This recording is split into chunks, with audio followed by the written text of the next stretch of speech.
Hello guys, good day. This is Noraida A. Saleh. Welcome to my lecture video about brainstorming. This is a requirement in my subject Mabe 602, which is Information Communications Technology. So guys, please kindly like and share this video.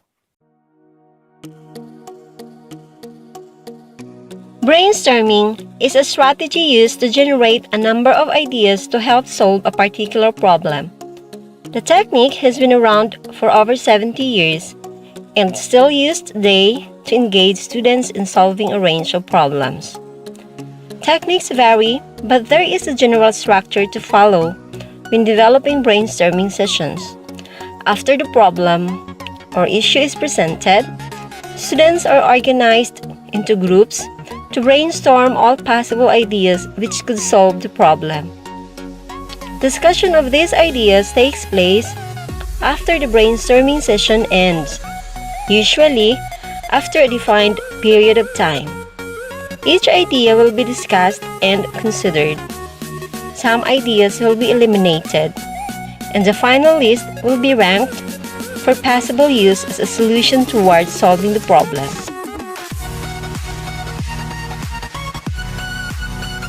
It is important to plan the brainstorming session before implementing it in the classroom. In planning, you will need to consider the strengths, challenges, and barriers when designing the session. Actually, there are 8 steps in planning a brainstorming session. First, state the problem or issue. In this step, avoid preparing students by giving them the problem or issue. You don't want them to think about the topic beforehand. Remember that brainstorming sessions are meant to be spontaneous and creative. Provide students with a problem that is new to them and one that challenges their current level of knowledge on the issue. State the problem as a question, which is concise and to the point. State the problem succinctly, yet loose enough to encourage more idea generation. A stated problem which is too succinct may be difficult to understand, and one which is too limiting may restrict creative ideas. Use sample question stems. For example, in what ways might we improve product X? Or, what are the characteristics of X? Or, what is it about X that sets it apart from other X's? Or, how can we do A and B? Second step, identify the roles of all students in the group. One student acts as the group facilitator, who records all generated ideas, encourages participation, prevents negative remarks, and watches the time. The rest of the members are to be collaborative, respectful, and cooperative. Step number 3. Explain the guidelines of the brainstorming session, the do's and don'ts. Stress that all ideas are welcome, and even ideas which are perceived as out there, funny or silly, or weird can lead to creative solutions. During the session, there is to be no criticism or evaluation of ideas which could inhibit contributions. Encourage the group to relax and be enthusiastic about the process. Encourage the use of items such as squash balls, pipe cleaners, and other gadgets to create a relaxed environment. Everyone must participate, even those students who tend not to contribute in class discussion. All voices are to be heard, and everyone must contribute ideas. No one student can dominate the brainstorming session by shouting over the other or contributing meaningless solutions. Encourage students to not dwell on one idea for too long. Step number 4.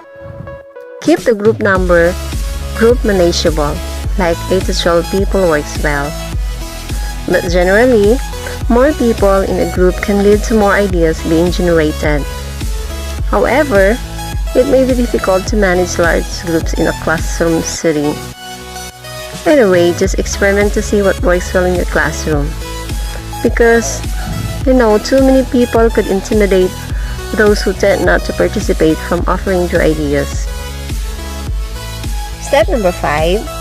Create a relaxed environment, which is applied with adequate workspace and materials and free from distractions.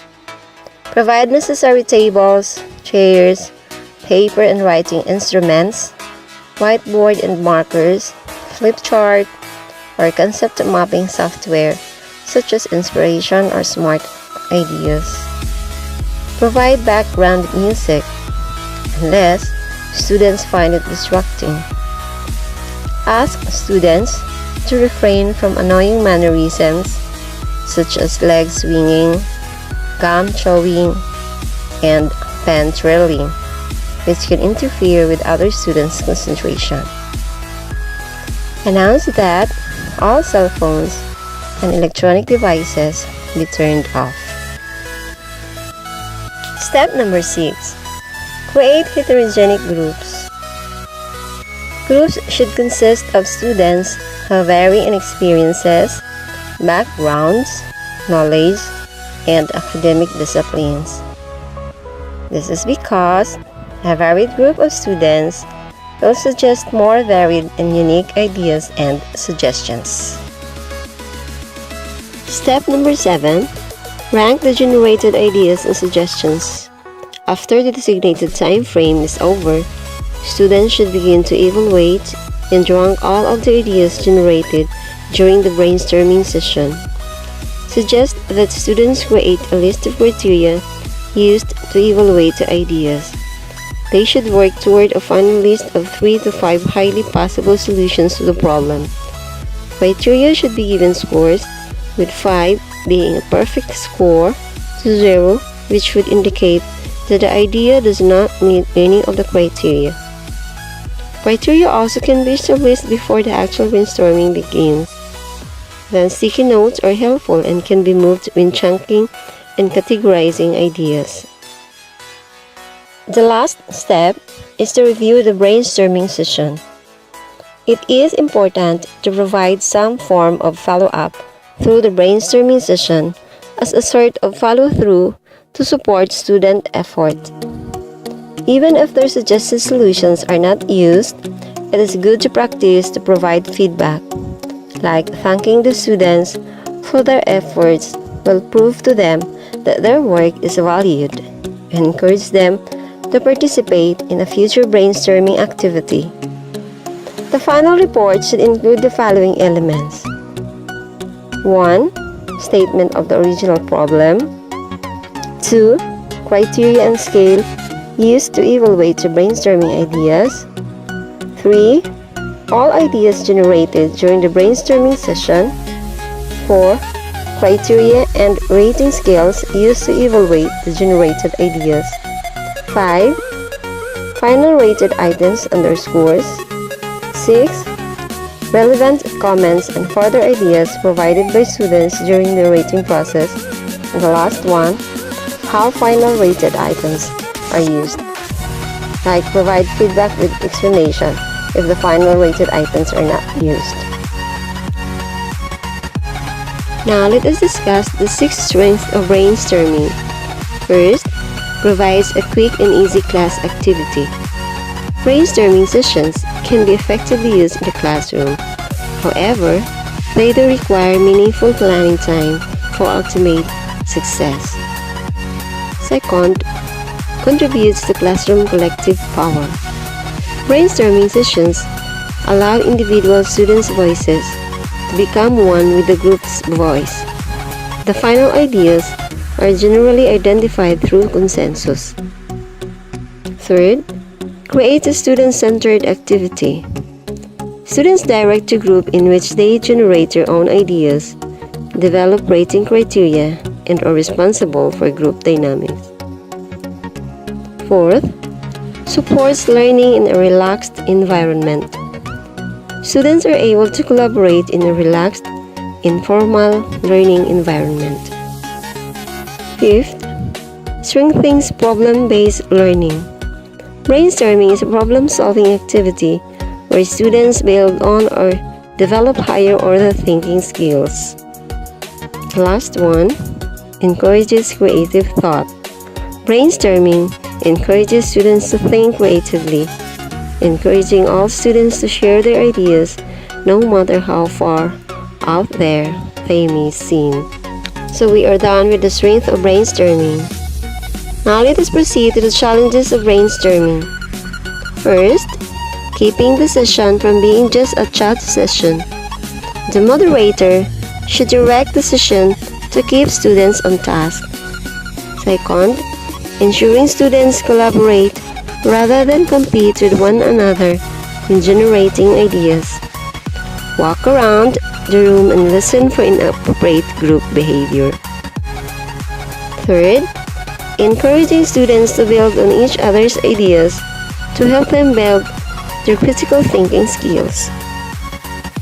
Fourth, getting buy-in or acceptance from those who have participated in brainstorming, who have never seen their ideas brought forth and acted upon.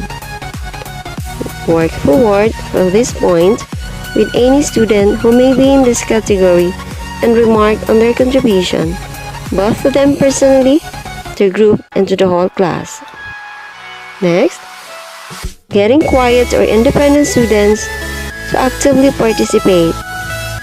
Explain that, as part of the course, all students are expected to bend a little, which may have them participating in activities which might make them uncomfortable.